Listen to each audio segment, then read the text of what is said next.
Hey, it's me, Kratmang. You can tell it's me because I've got this hat and this nose, which I totally didn't edit over a generic character. You have crash-landed on a strange planet called Alternia and staggered from the smoldering wreckage of your ship. You are now completely alone in a strange world, desperate for information, provisions, and possibly a bit of medical attention. But most of all, you are desperate for friendship.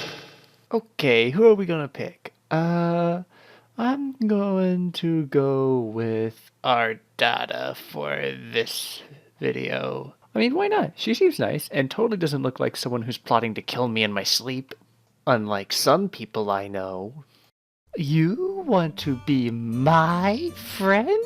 It's too much. This thing at my doorstep, wishing to know me in any capacity. The hilarity somehow escapes my ability to capture with maniacal laughter. How rare. Oh, my apologies. I think I'll just walk away now. And just what the do you think you're doing? Who invited you to leave? I'm suddenly starting to regret my life's choices. You've gotten yourself so agitated. I wonder why. You have nothing to worry about from me. Of course I will be your friend. Conditionally, I mean. There is a chance the designation will be formalized if you behave in ways that I approve of. Starting now. Let's call it a friendship in progress. Agree? Your heart swells. This is what you've been waiting for. A new friend. Oh gosh. All you have to do is try not to anything up at all. Possibly for several hours. Come into my hive. This way after me. You look like you could use nourishment. I don't know what it is that whatever you are eats generally. But it doesn't matter.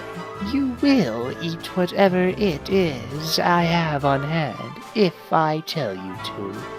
How does that sound?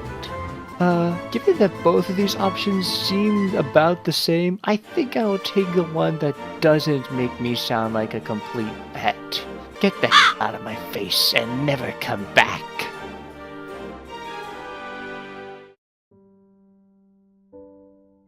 I don't know what I did wrong.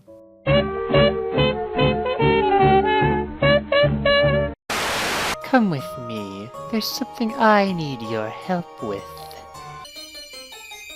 Okay, now we're in Ardata's basement, which is filled with trolls that are locked up in cages. Also, she can read minds, I think. Just an FYI. Hello. Your new friend looks unamused and twitches her finger. Hello, by which I mean hello, of course. Looks like you're the new friend in progress chosen by the great and beautiful Ardata. She's my savior, my reason for being. I am nothing without her. I'd hollow myself out and let her make a nest inside of me if she'd permit it. Yeah, I don't think I needed a narration box to tell me that. This is what I need your help with. If you're going to have any value to me as a friend. I've been having an awful time with it. You could do it for me. It will save me time. You look at the thing in question. You doubt she's been having an awful time with it. You doubt this because it's still in its box, looking completely untouched since it was brought down here. It's a box containing a table? God damn it, she wants me to assemble an IKEA table. And she's also live streaming it too. Great. Cool.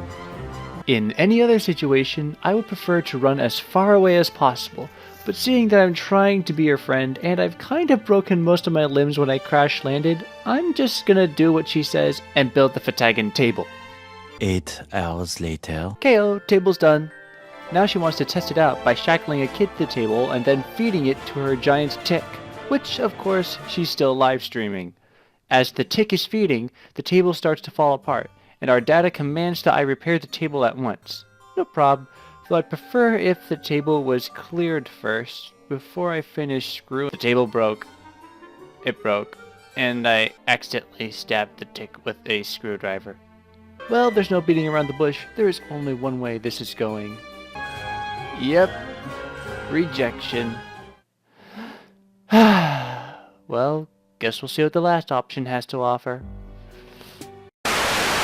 First, you clear your head and try to think innocent thoughts. Fluffy clouds in the sky, ironing some clothes, a winning touchdown pass from the sports, Ardata's long black hair spilling over her cloak, Wait, those are not innocent thoughts. Shut it down, shut it down! No time for thinking, gotta go. Take the screwdriver. She calmly lifts her hand toward one of the kids in the cages. The kid tenses up and lifts a hand in the direction of the screwdriver. The screwdriver freezes midair right in front of Ardata's head. And she basically just threw it into my leg. That didn't seem very friendly to me. Luckily for you, I'm very determined to make relationships work. Even ones with people who flee simple furniture assembly projects. You shouldn't try to move yet, and you certainly shouldn't try to pull out that screwdriver. You'll get blood everywhere. To my 3 little eyes, under the present conditions, it seems to me that only one of us should attempt walking up these stairs. Oh good, could he just carry me up the stairs, or... Wait, what?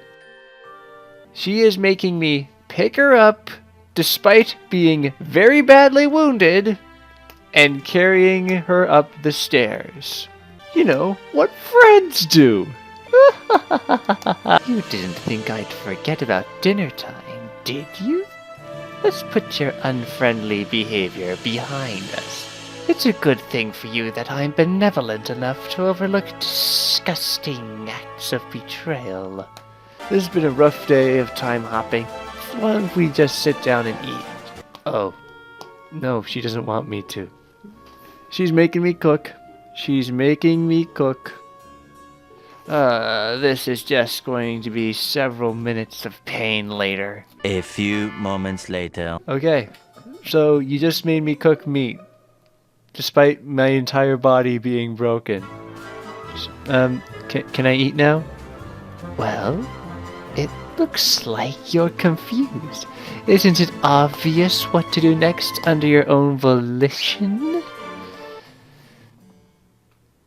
Oh, I guess there's only one thing I can do. Pick up the knife, cut the meat into several pieces with a careful sawing motion, and put the knife down and pick up the fork and stab a piece, then bring it close to her mouth. Very good. Nice technique. Well-sized morsels, too. Glad you like it. Now, may I help myself to some meat now? There's barely any meat left.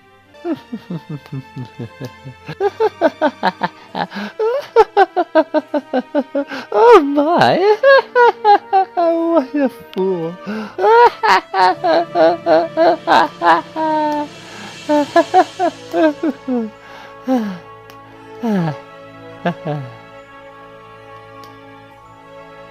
Is she crying?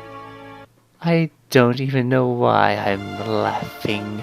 This isn't very funny what's happening here. It was a good dinner. You did a good job, whoever you are. She puts her face in both her hands and sobs quietly. There is a lot of pressure, you know. Being so respected and admired for your high status in this world. I didn't ask for this to be superior to so many. Much is expected of you. Much is presumed about what your personality will be before you even develop one. You work hard. You build a brand based only on what you think people will assume you should be like. Sometimes I wonder, am I even that good at being sinister? Could I be more sinister if I tried harder? Okay, either you're a really good actor, or you kind of just broke down. What would happen if I changed my brand? If I stopped being so sinister online? If I show weakness, If I scale back on my bloodthirsty content, will I incur the scorn of a wise-ass clown with 100 million subscribers? Will I be in a cage someday, listening to a f***ing fool honk his horn for likes? No, I must persist. How lonely it is to know this is all I can do until the day I leave this planet. Until I can get on a ship and fly away, pain is my only solace. I just stabbed her hand with the fork I was holding. I probably should not be doing that. My subscribers are not my real friends. They adore me for my sinister content, the show I provide, my wicked, infectious laughter. The people downstairs in their cages aren't my friends either. They act like they're my friends, though, and sometimes I even believe it. But they don't really want to be friends with me. No one does. The only person who has ever really wanted to be my friend, who's ever tried to be, is you. That's it. I've decided. You've passed the test. You will become my friend. Officially. As such, I think a reward is in order. She's making me eat the remains of the meat. This is terrible. But delicious. Friendship. Heck yes. We did it. We did it. We made a friend. We befriended the cerulean blood. Now we can all go home.